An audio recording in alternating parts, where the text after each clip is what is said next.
در ناحیه فرخور با اشتراک نماینده کمیته اجرایی مرکزی حزب خلقی دموکراتی تاجیکستان، فعالیت کمیته اجرایی حزب خلقی دموکراتی تاجیکستان در سال 2025 جنبش گردیده وظیفه ها برای فعالیت من بعد تصدیق گردیدند. با این مناسبت در همایش جنبش سال حسابات رئیس کمیته اجرایی حزب شنیده شده، نقش چاربینی ها وابسته به شرح و توضیح و ترغیب و تشویق پیام پرزیدنت جمهوری تاجیکستان از 16 دکبر سال 2025 و نقش چاربینی ها دایر بر راه اندازی کارهای سازندگی و آبادانی در ناحیه در سال جاری در دایره اعلام گردیدن سال 2026 سال وسعت دادن کارهای آبادانی و سازندگی و تقویت و تحکیم خودشناسی و خودآگاهی ملی تصدیق گردیدند. در این همایش تشکیلات‌های ابتدایی حزبی وظیفه‌دار گردیدند که برای اجرای برگزاری اکسیه‌های حزبی کارهای آبادانی سبز و خرمگردانی میان جامعه کارهای تشویقاتی را بیشتر به راه مانند. نقشه کاری کمیته اجرایی حزب خلقی دموکراتی تاجیکستان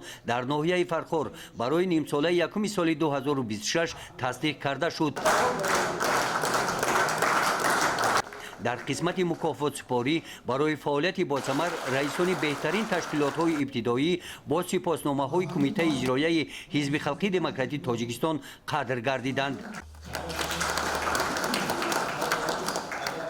بعد همایش به خاطر سهم گذاشتن در معرکه نهالشینانی با اشتراک فعالان حزب در باغ مرکزی استراحتی فراغتی ناحیه نهال‌های سایه افکن و آرایشی شنانیده شدند.